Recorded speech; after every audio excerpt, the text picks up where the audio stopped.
সন্দেহটা ছিলই, এবার কি তবে সেই সন্দেহেই শিলমোহর দিয়ে দিলেন অসমের মুখ্যমন্ত্রী?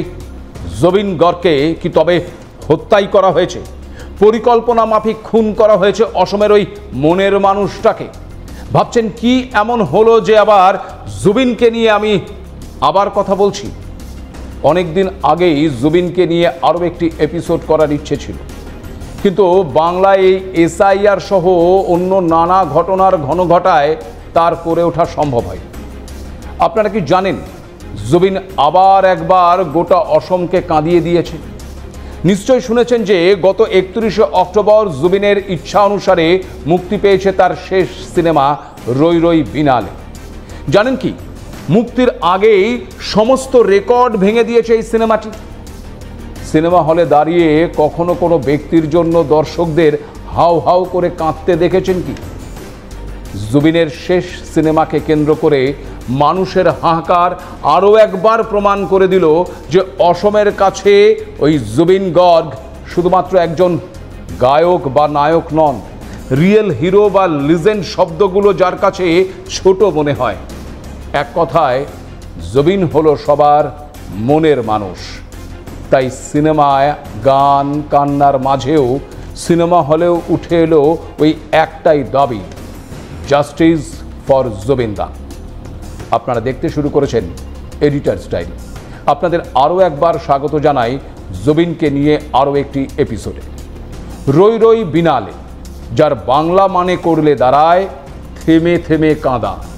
এমনিতেই জুবিন চলে যাবার পর থেকেই অসমবাসী যেন থেকে থেকেই কেঁদে উঠছে। এবার জুবিনের শেষ সিনেমার মুক্তির দিনেও কান্নায় ভেঙে পড়লেন দর্শকরা।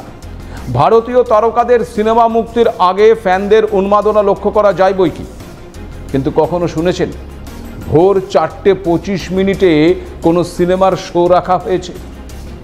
এমনিতেই একসঙ্গে অসমের 85টিরও বেশি সিনেমা হলে মুক্তি পেয়েছে জুবিনের এই সিনেমা রই রই বিনালে। বেশ কিছু প্রেক্ষাগৃহে প্রথম শো শুরু হয়েছে ওই ভোর 4:25।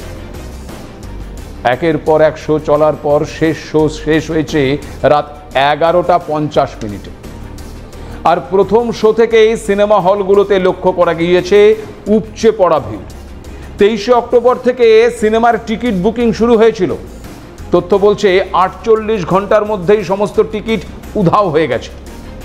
সিনেমা মুক্তির আগেই রই রই বিনালে 50 লক্ষ টাকার ব্যবসা করেছে, যা ওই অসম ফিল্ম ইন্ডাস্ট্রিজের জন্য একটি রেকর্ড। এখানে আরও একটি বিষয় উল্লেখযোগ্য, তা হলো অসমের যে সিনেমা হলগুলো দীর্ঘদিন ধরে বন্ধ হয়ে পড়েছিল, সেই সিনেমা হলগুলো নতুন করে খুলে সেখানে দেখানো হচ্ছে জুবিনের এই সিনেমা রই রই বিনালে। শুধু তাই নয়, এই প্রথম অসমের বাইরে দেশের বিভিন্ন প্রান্তে একসঙ্গে মুক্তি পেয়েছে এই জুবিনের শেষ সিনেমাটি। লখনৌ, কটক, পুনে, ধানবাদ, জামশেদপুর, ভুবনেশ্বর, কোচি, গোয়া, জয়পুর, ঝাঁসি, এমন অন্যান্য অনেক শহরে প্রদর্শিত হচ্ছে সিনেমাটি, যেখানে সাধারণত অসমীয়া সিনেমা দেখার আশাই করা যায় না। দ্য টেলিগ্রাফের একটি প্রতিবেদন অনুসারে ছবিটি উত্তর পূর্বাঞ্চলের 91টি স্ক্রিনে মুক্তি পেয়েছে, আর সমগ্র ভারত জুড়ে 92টি স্ক্রিনে মুক্তি পেয়েছে। যেভাবে একের পর এক শোয়ের টিকিট বিক্রি হয়ে গেছে, তাতে সিনেমা বিশেষজ্ঞরা অনুমান করছে এই রই রই বিনালে 30 থেকে 50 কোটি টাকা আয় করতে পারে। আর এমনটা হলে সেটাও হবে ওই অসম সিনেমায় সর্বকালীন রেকর্ড। তবে শুধুই কি জুবিনের শেষ সিনেমা বলেই মানুষের এত ভিড়, এত উন্মাদনা, নাকি সিনেমাটির বিষয়েও রয়েছে কোনো মেসেজ? আপনাদের জানাই, এই সিনেমার গল্পটি বহু বছর আগেই লিখেছিলেন স্বয়ং জুবিন। 2022 সাল থেকে সিনেমার শুটিং শুরু হয়। সিনেমাটি একটি মিউজিক্যাল রোমান্টিক ড্রামা হলেও এটি জুবিনের একটি ড্রিম প্রজেক্টও ছিল। রই রই বিনালেতে জুবিন গর্গ তার শেষ চরিত্রে একজন অন্ধ সঙ্গীত শিল্পীর ভূমিকায় অভিনয় করেছেন, যার সমুদ্রের প্রতি ছিল এক অদ্ভুত টান। এখানেই যেন জুবিনের শেষ দিন আর শেষ সিনেমার এক অদ্ভুত মেলবন্ধন ঘটেছে। কারণ গত 19শে সেপ্টেম্বর সমুদ্রে স্কুবা ডাইভ করতে গিয়ে মৃত্যু হয়েছিল জুবিনের। আর শেষ সিনেমাটিও শুরু হচ্ছে সমুদ্র দিয়ে, আবার শেষও হয়েছে সেই সমুদ্রে। সিনেমায় জুবিন একজন অন্ধ গায়কের চরিত্রে অভিনয় করেছেন। দেখতে না পেলেও সে বারবার সমুদ্রকেই ছুঁতে চায়। তবে গল্পে এসেছে সন্ত্রাসবাদ। সন্ত্রাসবাদের ক্ষত থেকে সেরে ওঠা একটি অঞ্চলের পটভূমিতেই তৈরি হয়েছে সিনেমাটি। সন্ত্রাসের আঘাতের স্থায়ী প্রভাব খোঁজার চেষ্টা হয়েছে।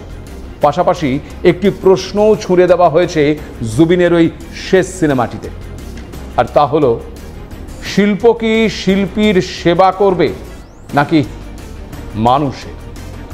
এই প্রশ্নের উত্তরটা মনে হয় জুবিন তার নিজের জীবন দিয়েই বুঝিয়ে দিয়ে গিয়েছেন। কারণ জুবিন একজন শিল্পী হলেও মানুষই ছিল তার কাছে সবচেয়ে বড়। মানুষের জন্যই ছুটে গেছেন তিনি বারবার। উপার্জিত অর্থ বিলিয়ে দিয়েছেন অবলীলায়। তাই মনে হয় অসমের প্রতিটি মানুষের কাছে জুবিন মনের মানুষ হয়ে উঠেছেন।